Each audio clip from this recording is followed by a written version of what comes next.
Okay, Salem, this is my hometown. So this is just a map of the city in modern day. This comes from Ed Austin's book. And I live right here. So I live one block off the streetcar line if I lived here in 1926 or 87. So it started as a horse car system in 1889 and then was electrified in the early 1890s, and in 1927 it gave up service. And for a city of its size, Eugene and Salem like to have rivalries because we're the second and the third largest cities in the state, and we keep swapping on who's number one, who's number two. Though we can definitely say Salem has the biggest streetcar system than Eugene. If they and the most diverse. If they extended west down to Salem, where would it most likely go? Well, this map is oriented north this way.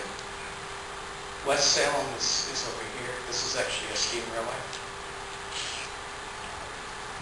So the Oregon Electric went from the center to the left? Yeah, so this is the SP line, and this would be the Oregon Electric line. They had two branches in Salem. One was the industrial trackage along the riverfront, and then another one down Pike Street and Broadway Street, right through the middle of town. That was for passengers only. And then they rejoined on the other end of town and then headed down towards Albany. Over here.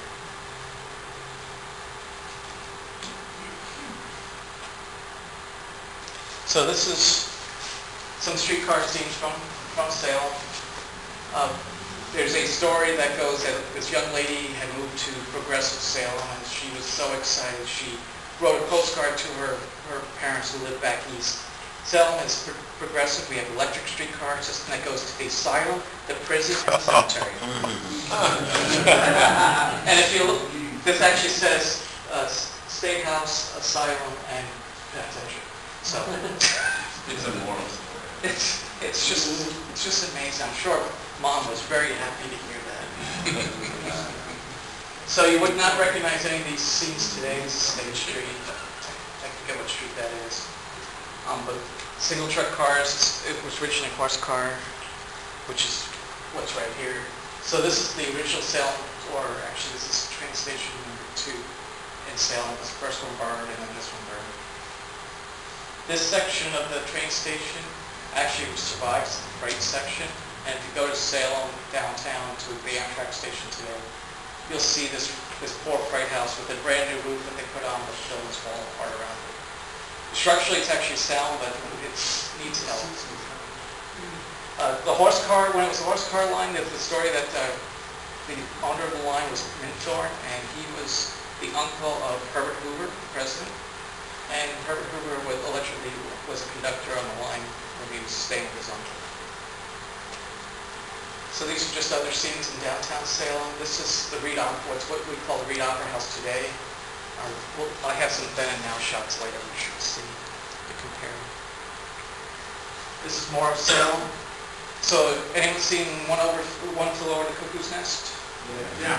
That was filmed at the Salem State Hospital, which is right here. So the State Hospital goes back to the 1880s.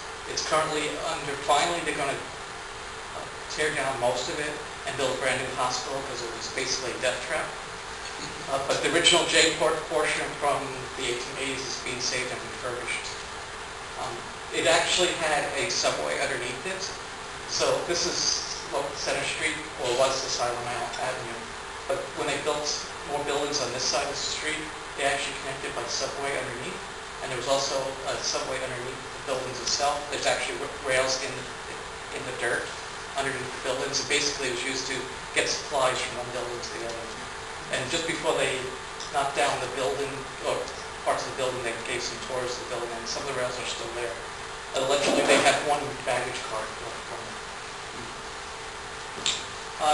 Despite that, usually Oregon, it doesn't get snow. As you can see, we do get snow on occasion, and we get dumped on. Yeah. And that's the state house that burned in 1931, I want to say. It caught fire, the dome collapsed, it was a mess. So building, if you go down Salem, the State House now is from 1933, and it's not your typical federal style building. This is another view of the state entrance to the asylum. Very pretty, very nice. This is the line going down to Salem Heights, which would be in South Salem today. This is in downtown Salem. This building still exists today. Is the Oregon State Correctional Facility there? Yeah, it's still in basically downtown Salem. The state hospital and the state pen are very close to each other. So a bunch of convicts and crazies in Salem. Well, there used to be a railroad that went between them, I Yeah, think. the gear branch actually had a link. But between the hospital railroad, I think, went to the prison. Yeah, I think you're right, it did. This is just more views in Salem. This is Latin Bush Bank, which is U.S. Bank now. It still exists. This is the Salem train station in service. This is Commercial Street in Salem. And this is somewhere on Summer Street, which is right alongside my house. I was hoping they would just repave Summer Street. Last week, or a few weeks ago, they actually scraped it down, but unfortunately, it's from concrete pavement sometime in the 1930s, so I can't find the track. Oh. I was hoping. Okay, enough for streetcars. Now we're going to go to interurbans. So this is just a representation of the interurbans radiating out of Portland. So you had the line to Bull Run, which is the current watershed for Portland. There was the line out to Troutdale, the line out to Estacada and Cardozo. And then there was the Willamette Valley Railway went way out into the middle of the valley to Mount Angel. What's not really highlighted on this particular map, but the Oregon Electric would be over here. There's OE Railway. And the SP Red Electric interurbans were out this way. Did Portland have the first interurban in the United States? Yes. Yeah, the line between Portland and Oregon City is the first interurban. Mark, you might want to show where we were today, Wilsonville. Yeah. Sure. Let's see if I can.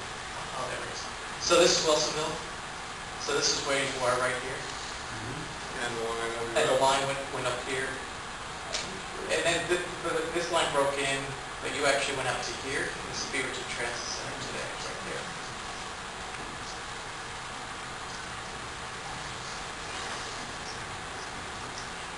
So this is the OE, the Oregon Electric. So this is downtown Portland.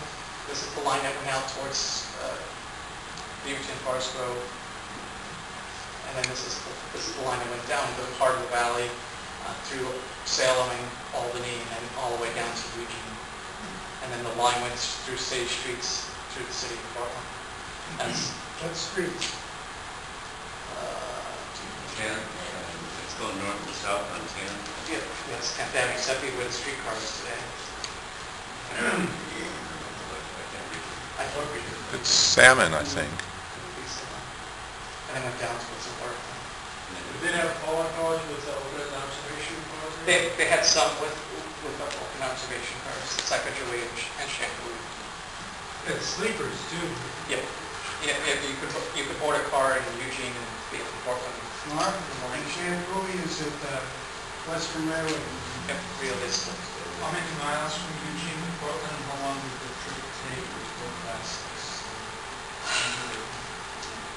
It's 4.5 to 5 hours. Yeah, I was going to say 4.5 hours. But they didn't wake you up. No. They woke you up the next morning. Yeah.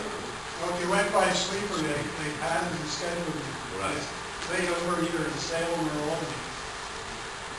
And this streetcar train is actually in Salem. And here goes a line car right there. Those sleepers run up on the Pacific trains there in Houston. Yes. This is more Oregon Electric, so this is Garden Home. This is where the valley line branched away from the line out towards Beaverton and Hillsborough. Was that the name of the first interurban, Oregon Electric? Was that the name of the first interurban, Oregon Electric? No, that was There's the East Side the Railway. East Side Railway went down to Oregon City. So this is Orenco, which I'll talk more about later. And this car is in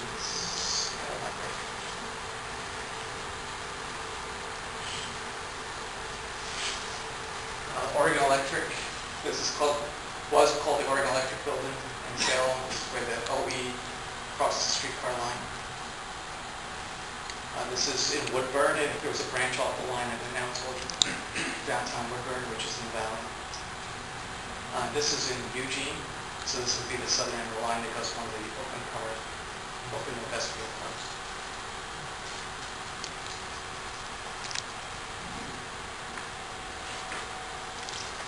This is Albany, so this is the Albany streetcar in urban meeting, and this is the Albany OE station, which still exists today as a pizza parlor.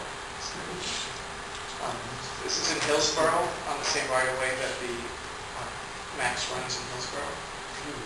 And then these are the two open cars. One is this is the Shampooing, that's the Sacagaway. Mark, that station in Hillsborough, Max put up a station. It's the same spot. Yep. So this is in Salem, this is in Portland.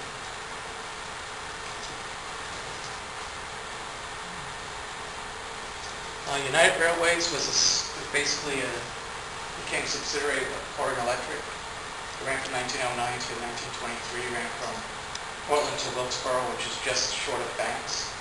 Went through a tunnel at Cornelius Pass and a couple of trestles. That were pretty impressive. That line still exists as part of Portland Western. So a good portion of the OE system still exists today. Only small sections have disappeared. The Red Electric, so this is the SP's competition. So SP didn't like the Oregon Electric in its territory, so it decided it had to build its own interurban system. It ran from 1914 to 1929 and started in Portland. And it had two lines, one out to Forest Grove, and then one line that kind of cut through, and then they both met up just outside of McMinnville, and then they headed down the valley, ended in Corvallis. It was planned to go down to Eugene, never made it. It was planned to build a line on the east side of the valley through Salem, never made it. Basically, they were just trying to compete. The OE was already pretty well entrenched by the time the Red Electrics came through. And this is Steel Bridge in Portland. So this is at the Portland train station right now.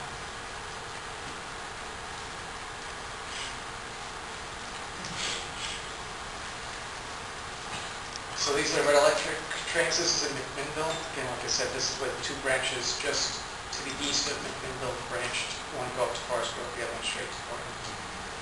This is the OE passenger line branched right through downtown Newburgh. Is that new construction or just electrification?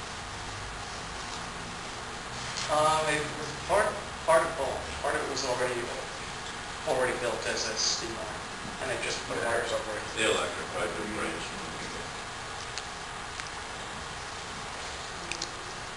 This is just north, just south of here. This is Elk Rock, which is between Portland and Lake Oswego. Originally, the line skirted around Elk Rock, but that trestle turned to be a maintenance nightmare. So they decided they needed to blast a hole through it, and there's opening day of the new tunnel. When did it open? 1960.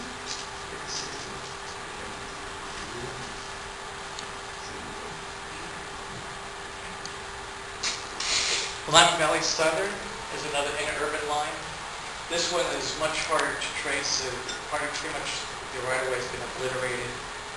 So unlike the Oregon Electric or the Red Electric, where you can find a lot of still steam railroad or railroad today,